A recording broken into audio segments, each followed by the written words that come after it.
Dados pundi Kakang? Kula kalian Kakang Senggono sampun wujud dados gajah kados mekaten. Wah, inggih. Wah, menika kersanipun Sang Hyang Padawerang menika kados pundi kula dereng saged nggagapi Yayi. Inggih Kakang. Sampun prayoginipun nglajengaken lampah kemawon. Awit sampun cetha dados pengendikanipun pukulun Sang Hyang Padharikala wau. Kula kaliyan Yayi Setyaki kedah ngreksa tentreming negari Ndarawati. Tegesipun Ndarawati ora kena ditegake. Inggih. Awit sapukapat praja Ndarawati menika dumunung wonten astanipun Yayi Setyaki. Menawi Yayi Setyaki kedah nganggenipun nilar negari Ndarawati mbebayani Yayi. Inggih Kakang. Monggo milut pun caketi kemawon. Salebetipun melampah saged mangke menika wonten bejaning awak menika saged pinanggih kaliyan ingkang Sinu Ndarawati dening paminipun boten. Kula kaliyan Yayi namung kedah mituhu menapa dados dawuhipun Sang Hyang Padakala wau. Setyaki Ndarawati aja kok tegake. Ning nek kira-kira Ndarawati kahanane tata ditetrem kowe nerusno goleki kadangmu tuwa Kresna. Lah mila sakmenika dipun tuweni kemawon negari Ndarawati kawontenanipun kados pundi Yayi? Kula inggih yen mekaten suwawi. Nglajengaken lampah ngiras-ngirus madosi Koko Prabu nanging Ndarawati ingkang dipun tuju prayogi Yayi.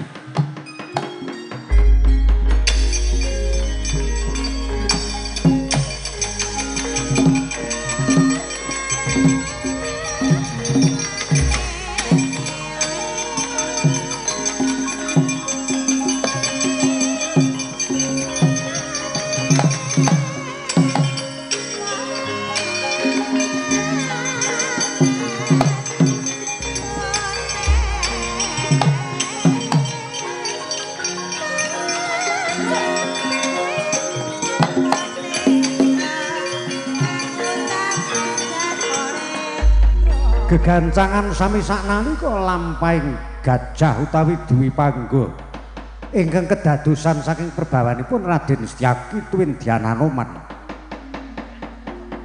Kocapon nalika semanten laju lampahing Dirada ingkang dipun puja dening Sang Hyang Padawenang ora kaya tindakira Raden Nantasena saking katebian wus uninga lakuning gajah ingkang Nyolowadi wau.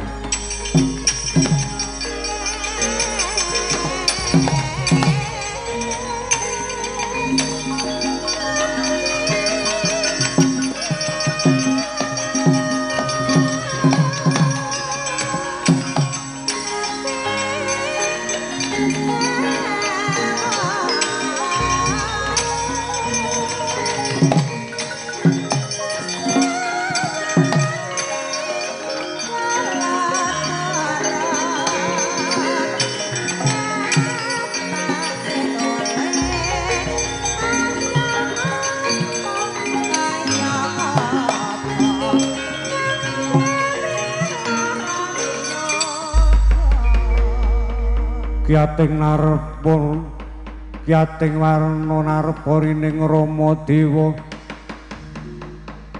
gawe bronto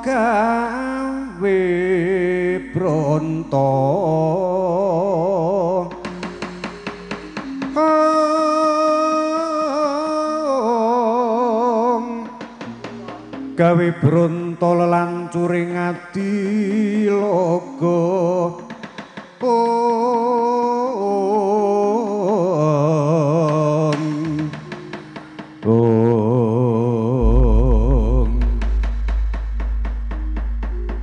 jroning aku mlaku aku weruh gajah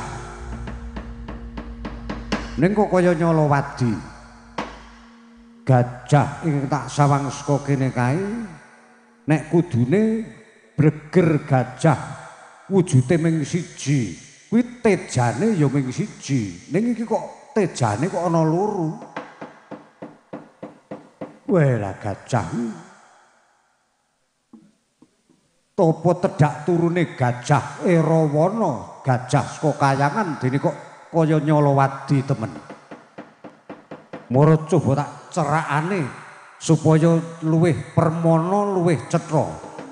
Sejatine gajah iki gajah kepiye kahanane supaya aku luwih bisa ngerteni kanthi sak nyatane. Coba tak cerakane kaya ngopo?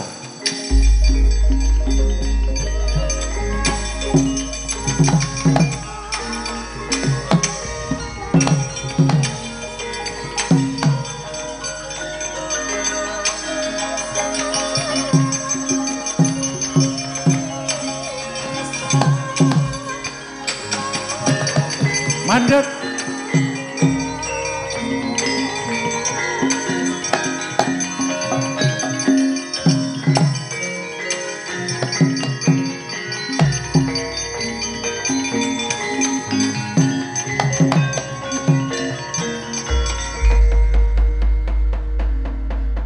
Sinajan kowe buron alas ning rening kowe katon mawa cahya mawa perbawa aku duwe penemu yen to kowe gajah ingkang ora padha karo gajah sak lumrahe. Sakwise kowe tak abani nyatane kowe mandeg apa kowe bisa tata jalma? Ya aku bisa tata jalma. Lah kuwi sing tak karepke. Aja ndadekke sengkeling atimu kowe tak kon mandeg sawetara. Ya ora dadi ngopo. Dus pundi Kakang Anoman? Aku pun manut mawon. Ajeng dijak rembagan napa? Ngaten Kakang. Ah nggih sampun dipun takeni nggih menawi ngertos dipun wangsuli ngaten mawon. Aku tak takon karo kowe. Arep takon apa? Rening kowe bisa tata jalma. Tegese kowe mesti duwe jeneng. Mula kowe karo aku sadurunge mbacutke rembugan tetepungan luwih dhisik ditepungke. Aku Antasena jenengku. Kowe Antasena. Ya, aku Antasena. Kowe sapa jenengmu? Dus pundi Kakang? Badhe ngaken naminipun sinten? Sang Hyang Pada kala wau dawuh kula kaliyan Kakang Anoman dipun merdikaaken badhe ngaken nami sinten. Kula lajeng kados pundi menika dereng saged pikantuk nami. Ayo sampun sak kecekelipun mawon sak kecandhakipun. Kawontenan menawi darurat ngaten menika. Lah iki pokokipun sak kecepengipun. Gek wis kowe iki tak takoni jenengmu sapa? Dus pundi Kakang? Ayo sampun ngaken niku gampun aku Gajah Mada ngaten nggih mawon. Ora saged mawon. Apa kawis piyambakipun percaya ya monggo, ora ya monggo nek takon naminipun timbang bingung. Menapa nggih prayogi? Mboten napa-napa sampun ngaten mawon. Wis gek ngaku jenengmu sapa? Nek kowe takon aku Gajah Mada. Jenengmu Gajah Mada? Ya aku Gajah Mada. Mada piye? Mada pripun? Dus pundi Kakang Anoman? Oh iya sampun ngendika mada pedes ngaten. Kakang malah werni-werni. Ya jenengku Gajah Mada. Kowe Raden Antasena. Ya aku Antasena. Aku nyawang kahananmu kuwi kaya dene Nyalawadi, mula aku tak takon. Duwi panggo ya kowe perkara ngaku jenengmu Gajah Mada ya mbuh sak karepmu. Ning sing baku aku wis jatine gumun. Kowe gajah. Lamun to tak condra kaya ora gajah alasan. Ning nek gajah kelangenan kok kowe ora duwe tandha-tandha kaya sak lumrahe gajah kelangenaning ratu. Mergo ingkang menang duwe kelangenan gajahku para ratu, para narendra. Nanging kok cilik kowe tanpa kalung gentra utawa gegermu ora diterapi lapak kaya kanggo titianing para narendra. Mula rada Nyalawadi Nah, mula kang saka iku. Aku butuh ngerti sejatine kowe iki gajah saka ngendi lan duwe karep apa. Dene kok ndadekke gumun rasane atiku. Kepara nyata aku gajah kelangenaning ratu. Nek kowe ngaku gajah kelangenaning ratu, aku angel nggone percaya mergo ora ana tandha tandane. Gentra kalungmu ora ketok. Utawa klinthing ingkang dumunung ana sikilmu ya ora ana ketok siji-siji ya. Nek kowe kelangenaning ratu, ratu ingkang duwe kelangenan kowe, nek pancen karenan penggalihe rumangsa seneng ratu mau ngingu kowe. Kowe dadi kelangenan ingkang ketengen sak ora-orane gadingmu mesti disangup utawa gadingmu direnggo-renggo nganggo emas ingkang tinretes inten berlian. Ning nyatane sithik-sithik pucuking gadingmu ora disangup utawa pucuking gadingmu ora direnggo-renggo nganggo emas. Lah kuwi aku ora bisa nampa nek kowe iki kelangenaning ratu. Ya mergo lungaku saka negara kuwi lunga prihatin. Lunga saka negara ngendi lan prihatin perkara apa? Ora Den, sejatine kowe mung pangling karo aku. Loh, aku kepethuk karo kowe ya agek iki. Aku iki sejatine kelangenaning Narendra Dwarawati Prabu Bathara Kresna. Kowe kelangenane Waireng, iya pancen mengkono. Lho, kok malah aku ora tau ngerti. Nek sing kagungan kelangenan gajah sing ketengen banget kuwi rak Wa Prabu Mandura. Ya senajan Wa Prabu Ndrawati ya kagungan kelangenan gajah, ning aku urung tau weruh gajah sing wujude kaya kowe. Ah, tenan aku kuwi kelangenan gajah Ndrawati tenan. Ora arep goroh entuke apa? Aku ya mung sak lugune. Aku matur lugu nek aku ki kelangenan Ndrawati.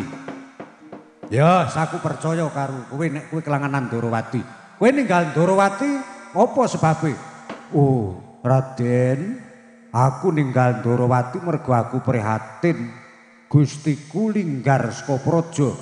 Murca saka negara Ndrawati tak goleki tekan ngendi-endi ora bisa ketemu.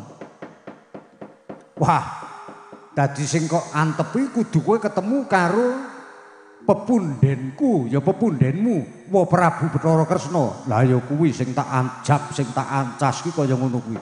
Ora sah perlu kowe bingung. Tujokno kowe kepethuk karo aku. Lah kepiye? Nek ora kepethuk karo aku bingung le mung goleki Waireng. Apa kowe wis ngerti papan lenggahe Gustiku Sinun Prabu Bathara Kresna? Wis. Wah, Sinung Bejora kangelan. Oh, dewa, dewa. Matur nuwun, dewa. Kula sampun kepanggih tiyang ingkang prisa lenggahipun Gusti kula Prabu Bathara Kresna. Raden, Gustiku Prabu Bathara Kresna lenggahe nang ndi? Kalau wis padakno. Kulon bener kae. Kae gebyar saka kene kae. Kowe nek arep kepethuk karo Wa Prabu Kresna ya kae piyayine. Oh iya. Ning tak kandhani piye? Wa Prabu Kresna kuwi ninggal keraton sawetara suwene duwe lara bingung. Mula nek upamane kok takoni lewangsulan clewa-clewo aja kowe matur kanthi alus nanging sauten nganggo telale bantingen. Mengko nek wis kok banting ping 4 apa ping 5 upamane nganti ketok lemes salirane kae kowe ora usah perlu kuwatir. Diuwisi, dilereni lemu banting, ditakoni meneh. Ning nek isih clewa-clewo lewangsulan banting meneh. Wis kuwi ngono supaya mengko nganti eling mergo Waireng duwe lara bingung mergo kesuwen ninggal negara Ndrawati. Wah, ya Raden matur nuwun aku selak kangen karo Sinun Prabu Ndrawati. Nek ngono tak temonane. Wis kono gek temoni ning aja lali lho kuwi mau. Iya Raden.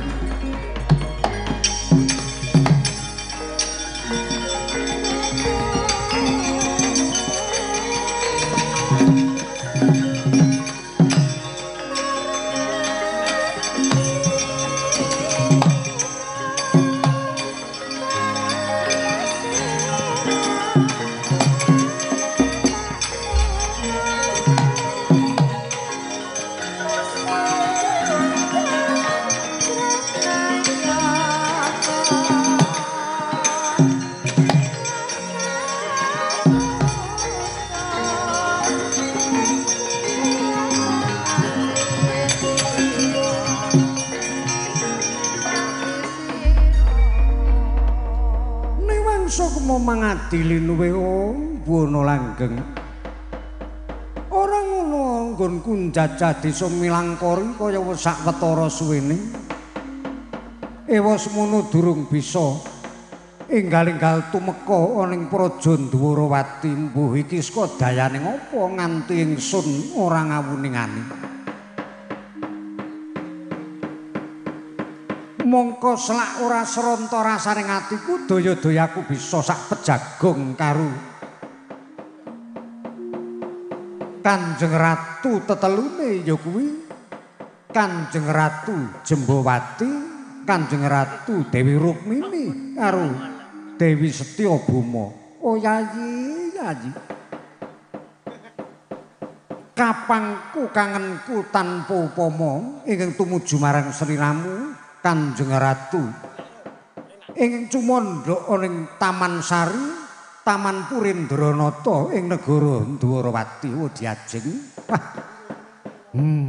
Kaya selak ora sranta rasane ati kok niku mlaku kok ora tekan-tekan. Kaya-kaya ki dalan kene iki tak liwati ping bola-bali kok mubeng. Wah iki kepiye kok rumangsa bingung aku. Apa ya merga sing nangisen-isen ning pengangen-angen sing nangisen-isen ning atiku ki mung wewujudane Jembawati, Rukmini, Setyabama. Dadi aku ngambah dalan wis bola-bali tak liwati aku dhewe nganti ora krasa. Wah, ayo wong sing jenenge wong tresna iki kaya ngene iki. Supaya aja nganti mengko. Ing semu kaya dene lagu jantraku kuwi kedaluwarsa ora tumuli tumuju apa tumeka ning Dwarawati. Prayoga kudu tak gelak. Lho, malah iki ana wujuding duwi panggana wujuding gajah kaya Nyolowadi Maracoba. Enggal tak temonane ketok Nyolowadi temen.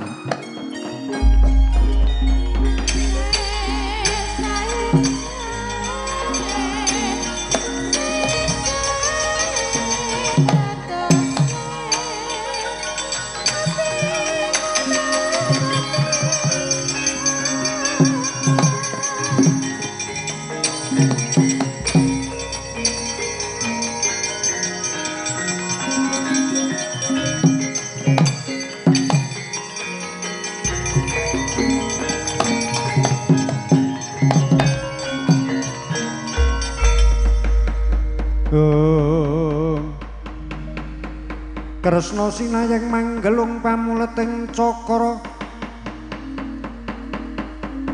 Cakra kumitiraning astaning asta.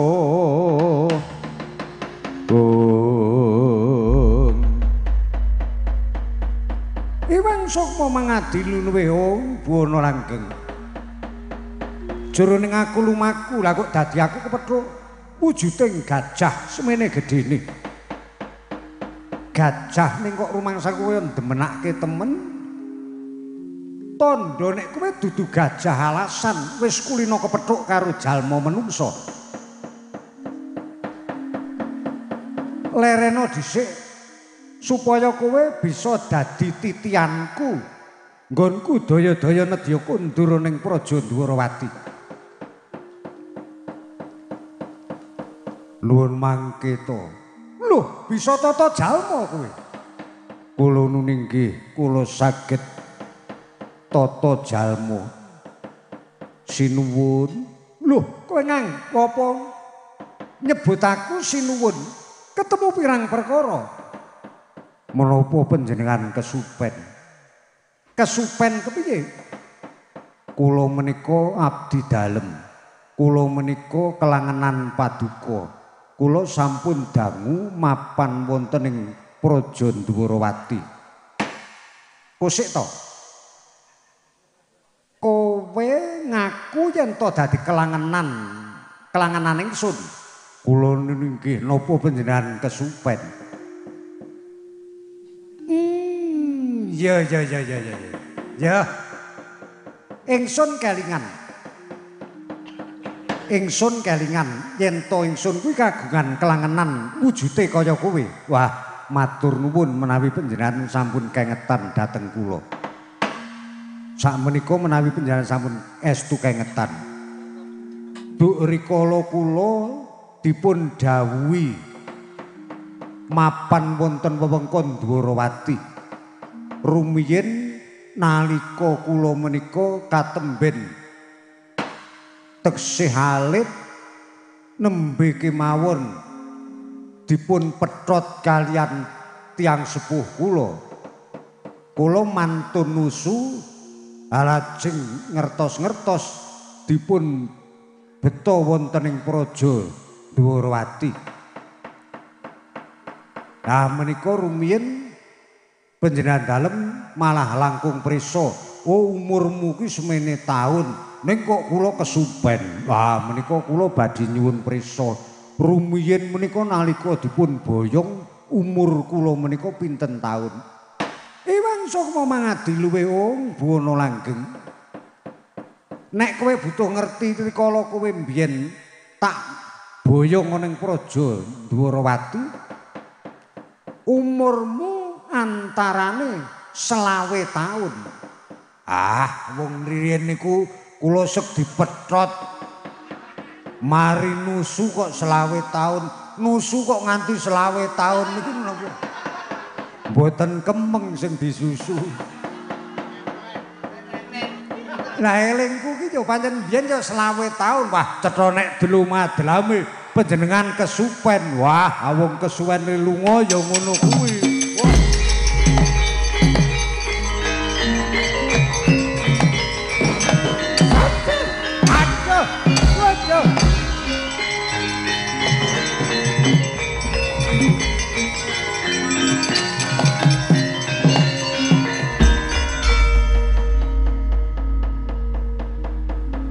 Dos pundi Yayi? Sampun menika dawuhipun Anggir Antasena mekaten. Menika cetha menawi Anggir Antasena sampun prisa sejatosipun ingkang dados Kresna menika sinten utawi menika sanes Koko Prabu ingkang saestu. Oh ngaten Yayi, inggih. Menika estu dipun banting kula. Inggih, kula banting mongko kula pasaken wadas ingkang kinten-kinten atos. Mulai pecah terus pundi mboten.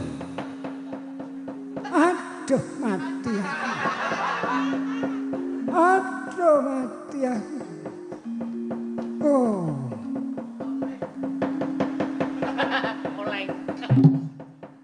Gajah. Jah. Oh. Kowe aja ketegelen karo aku ya, Jah.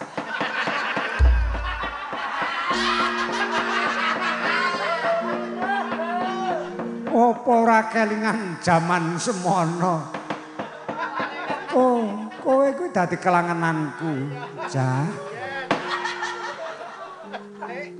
Mangke rumiyin panjenengan kedah saged pratiti sanggenipun mangsuli pitakenan kula. Ya senajan ngono, ning aja banting karo aku. Upamana perkara ingkang sakwetara aku lali ora kelingan ya aja kok banting-banting kaya ngene. Remuk awakku.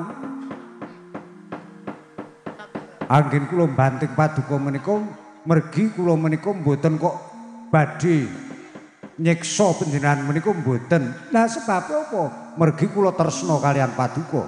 Panjenengan tindak kedangun kathah perkawis ingkang kesupen. Menika sasmitaning Jawata panjenengan saged pulih raos sing pengangen-angen kedah dipun seranani kula banting mekaten. Sing dawuh kuwi kaya ngono kuwi sapa? Para Jawata. Iwang Sukma mangadi luweh Buwana Langgeng. Dewa ngendi ingkang dawuh kaya ngono kuwi mau? Aja kok terus-teruske, Jah. Kowe kudu nerapke rasa tresna karo aku. Inggih, kula sampun ngeterapaken rasa tresna nanging serananipun kedah mekaten. Kula aturi mangsuli pitakenan kula wau. Kula dipun boyong wonten negari Ndorowati menika duk rikala kula umur pinten. Wis tak kandhake mau antarane 20 taun. Dos pundi Kakang Anoman? Asamun mandhap gangsal. Dipun pepetaken kemawon. Nggih gampiripun mangke menawi rembagipun menika saged kanthi sae rak gampiripun panjenengan ngunggahi mriku kajenge ngedhukke.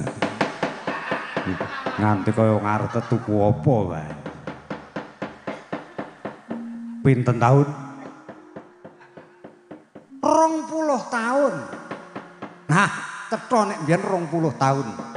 20 taun kowe tak kanthi ning Praja Ndrawati dereng cocok wah isih lali.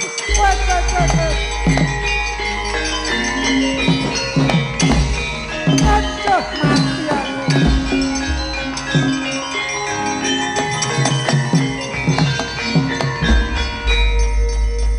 Aduh. Aja kok Pulo Saraja, kowe aja degel-degelen karo aku. Pinten taun nalika semanten? 15. Pripun Yayi? Sampun mandhap gangsal malih. Ah, mangke pedhotipun gangsal mangke. Aja kowe munasika karo aku, aja sembrono kaya ngono. Aku wis tobat. Pitakonmu ngaya wara-werna-werna. Kula menika betah mangertosi. Awit kula jering gajah menika kedah mangertos umur kula. Umuring gajah menika badhe kula cundhukaken kalian panjanging gading.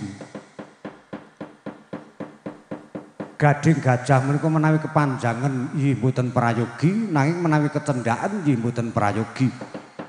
Menika dereng panjang kemawon ingkang sampun menapa ingkang ngincim sampun kathah. Badhe dipun tempil, dipun damel pipa. Mila menawi mboten ngatos-atos anggen kula ngreksa mangke mbilaeni menika mangke. Wah, lah kok malah gajah kok celemongan mengku karepe dhewe. Kowe gajah ki ya doyan udut. Nggih, kala mangsanipun ses. Nek udut ya nganggo pipa.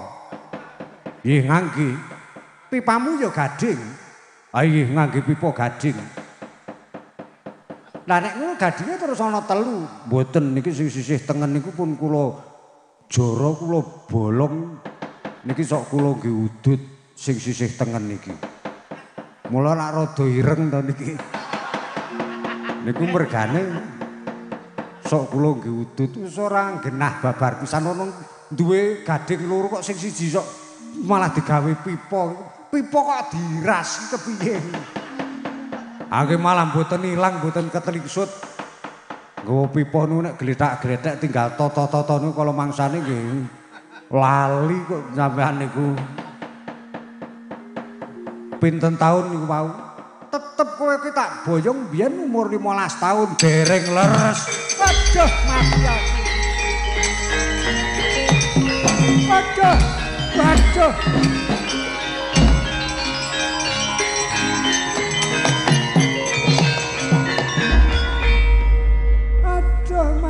Aku biyen kowe tak boyong ki umur 8 dina kenomen. Wah. Aduh.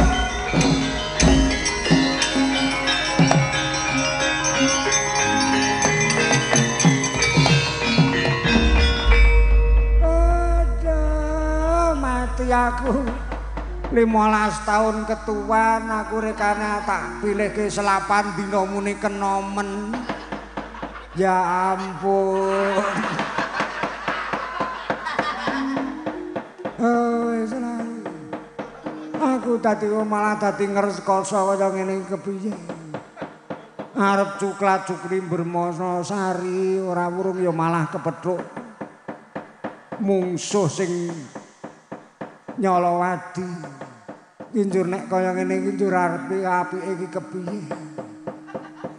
Oh, harmoni kepiye aku. Sampun bingung, menawi bingung mangke kula banting malih supados kondur angen-angenanipun. Aja ketegelen karo aku, saiki rembugan sing apik-apik nek pancen kowe gajah kelangenane Ratu Ndorowati ya panjenenganing sun. Ya kudu rembugan sing apik nek ana perkara sing ora tak ngerteni utawa aku ora kelingan ya kudu kowe sing gedhe ngapurane. Nggih, sampun. Kula pitados menawi panjenengan menika kesayan dadosipun nggih perlu ngenam-enam penggalih perlu ngenget-enget dateng lelampahan ingkang sampun jalaran menika sampun dangu. Lah ya ngono kuwi ri. Sing tak karepe ya ngono kuwi dadine kowe iki ya komo-komo karo aku. Nggih. Ning menawi panjenengan ketingal Nyolowadi, panjenengan boten tumuli pulih pengangen-angenipun tetep kedah kula minangkani dawuhipun Jawata Minulya kedah saged kasembatan kula kunduraken jatining pengangen-angen. Ora njur mengatok banting meneh. Ha inggih serananipun mergi kados mekaten menika. Aja wis leren ana. Ora iso pulih angen-angenku ning malah bubar mawut ora karu-karuan kopyor kahananku. Dos pundi Kakang Anoman? Nek dinengke mawon niku Nyolowadi. Goleke dadakan perkara sing kira-kira Yayi Setyaki iso ngajar malih. Menapa nggih prayogi ngaten? Prayoginipun nggih ngaten. Mergi menawi Anggir Antasena mboten kersa ngendika kanthi cetha. Nanging anggenipun ngendika kala wau Anggir Antasena kalian mesem guyu menika tegesipun kula kalian panjenengan kedah waspada cetha nek tiyang menika wong ora bener ngaten. Mangke gek kelentu. Wah boten, cobi kula aturi menggalih.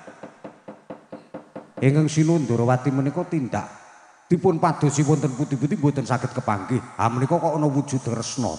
Menika cetha nek dudu Kresna ingkang sejati. Napa manggih kula ngaten Yayi? Inggih nggih Kakang. Ah inggih cetha menawi menika Nyolowadi. Kowe iki gajah kok rumangsaku kok gemerenggeng. Nang awakmu ki kok kaya ana swara werna-werna kuwi gajah kepiye to kowe iki? Bayi pancen kawontenan kula kados mekaten mbok menawi namung swantenipun buronalas sanesipun. Ora kok rumangsaku kok pendak nggon bolongan ya ana kaya ana swarane. Saka pucuk telale kuwi ya ana kaya swara metu saka telale, njur ana swara ingkang metu saka tutukmu, ana ingkang metu saka telenging mripat. Terus aku kemaya ngematke. Lah kowe gajah kok kupingmu ya iso nyuwara kaya metu swarane. Kepiye kuwi? Terus pundi Kakang Anoman? Matur mawon. Apa anggepe kuping gajah kuwi ora ana swarane? Kuping gajah ki nek isih anyar kemermes. Dados mereka namung pangling kuping gajah dianggap ora ana swarane. Kemripik. Saranduning badan saged nyuwanten. Walah. Suwe-suwe kok malah aku judeg. Kowe iki muni kelangenan gajah Ndorowati, kelangenan Ratu Ndorowati, ning ora wurung mengar judege aku, kowe nyiksa karo aku. Kula badhe mitulungi panjenengan. Kowe rasa kok tulungi? Aku arep jujuk ning negara Ndorowati. Nek kowe arep ngetutke aku ya sak karepmu, nek kowe ora gelem ngetutke aku ya sak karepmu. Bakune aku arep kondur ning Praja Ndorowati.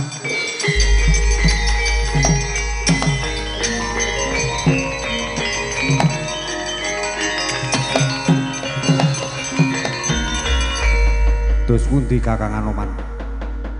Wujud Koko Prabu Bathara Kresna badhe kundur dhateng Ndorowati. Yayi, kula. Nanging menika mbebayani Yayi. Menawi menika Kresna Membawarni mangke jujuk wonten Ndorowati tentu badhe ngosak asik kawontenan Praja Ndorowati. Dipun tututi, dipun giring, dipun cegat sampun ngantos jujuk Ndorowati. Nika.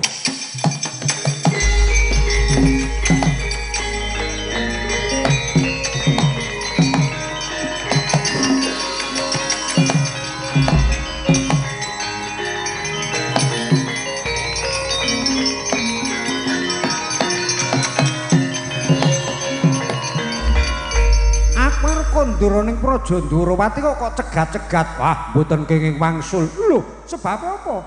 Ingsun iki Narendra Ndrawati ning dereng jangkep pengangen-angen paduka. Menawi kundur wonten Praja Ndrawati mangke ndadosaken kaget para kadang sentana. Awit nata Ndrawati menika kondang kaluka wicaksana ning nuwun sewu pengendikanipun Drumadlame. Tegesipun dereng jangkep menggaing pancandriyanipun kedah kula wangsulaken rumiyin. Kula aturi mapan kula ruket mawi perbawaning gading kula banting supados wangsul pengenget-engetipun. Wah, iku karepe dhewe.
Ana kayu apurwa sejati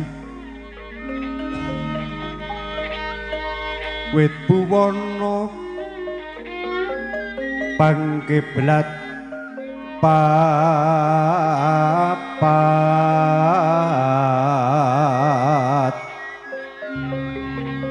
godhonge mega rumembe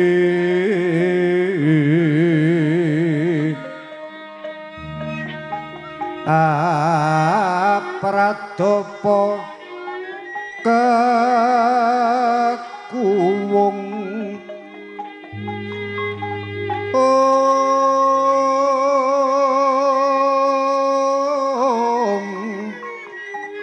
sari andarukilat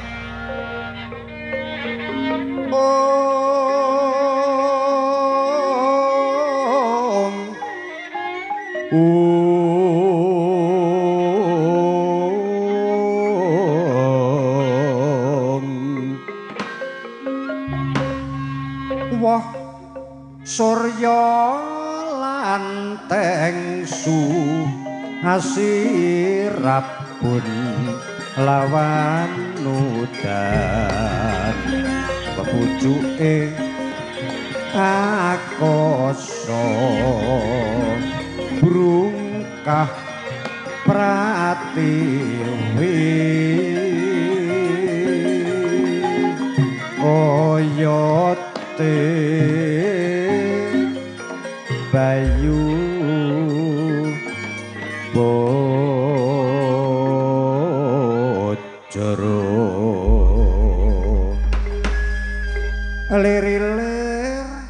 lirilir tandure wusumilir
gancanging carita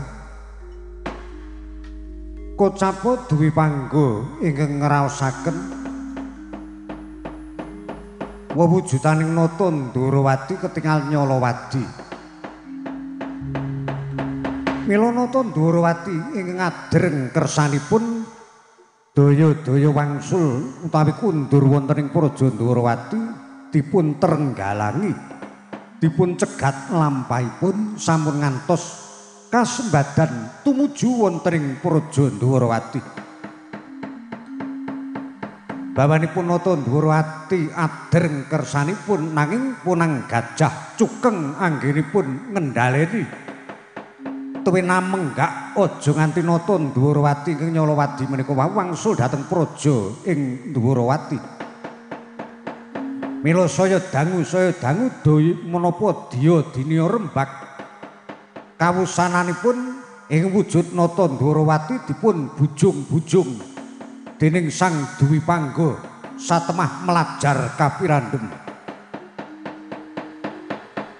Bawanipun anggenipun melajar ngelangkungi karang padesan.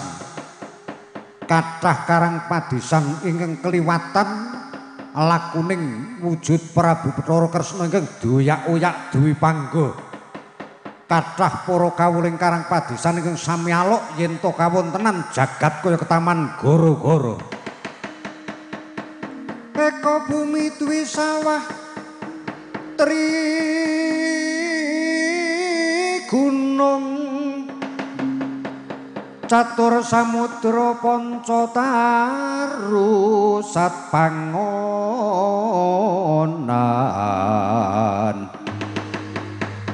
Sabto Pandhita Asta Tawang Nawadewa Dasa Ratu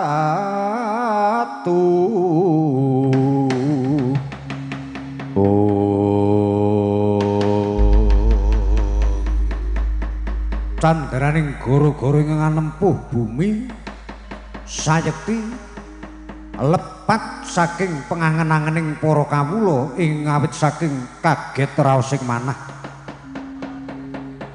Ana buron nalas wujuding gajah sak gubuk ranggon gedhening ngoyak-oyak wujuding nata Ndorowati. Nanging yektosipun menika datan nuwuhaken gara-gara utawi ingkang minangka dadi gegalenganing taun anyarengi tumapaking warsa enggal lajeng wonten daya pangaribawa gara-gara. Kaya kang wis kacariyos ing ajeng bilih yektosipun namung kageting para kawula ingkang andugi tuwin ingkang anyana yen to jagat katempuh gara-gara mongko sejatosipun boten mekaten. Kinarya Pratandha sak sampunipun gajah ingkang bujung-bujung wujude nata Ndorowati wis angliwati karang padesan ing kono ora ana sambekala kawontenan tetep tata titi tentrem saengga lega manahe kawula alit. Milawit saking mangertos kawontenan sami menapa sampun tata titi tentrem sedaya sami sareng-sareng ngaturaken puja puji kunjuk ngarsaning Kang Kawasa sesarengan kalian tentreming kawontenan. Sinajan to datan keliwatan perbawa lakuning gajah kocapa ingkang cumondhok wonten wewengkon Karang Kabulutan Klampi Sireng sekawit wonten barat ageng ana angin ingkang gegirisi. Nanging awit saking kawanteran tuwin awit saking daya pangaribawanipun Kyai Nayantaka perbawaning angin tumuli saged sirep sami saknalika wusana kawontenan ih tata titi tentrem. Tata titi tentreming kawontenan Karang Kabulutan Klampi sak wewengkonipun ndadosaken sedaya sami mangun suka parisuka. Kepitung Kilurah Nalagaring Petruk Bagong mangertos tentrem rahayuning kawontenan mila tetiganipun nedya tetembangan tuwin jejogetan. Datan pantara dangu miyak gelagah alang-alang tumuju wonten madyaning ora-ramba katon alon arire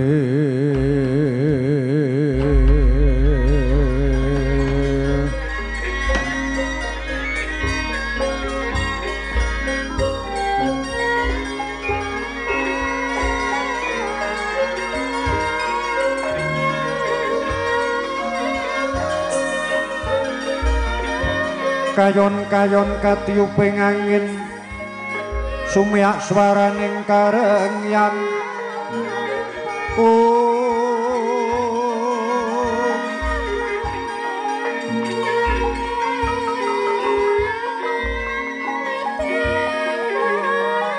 titi sonyoling sir wengi lumarang gandaning puspita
Nek ning sore mau urung krungu ditebus saiki terus apa?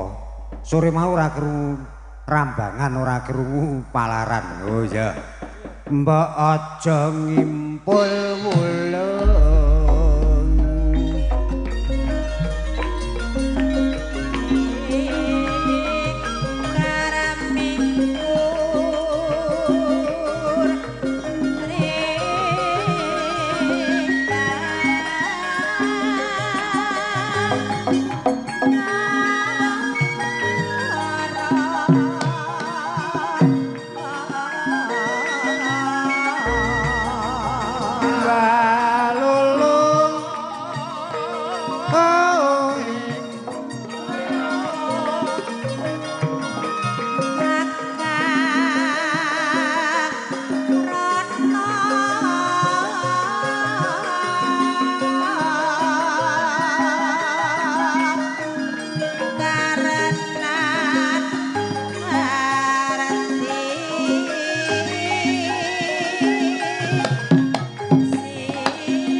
Wis jam pira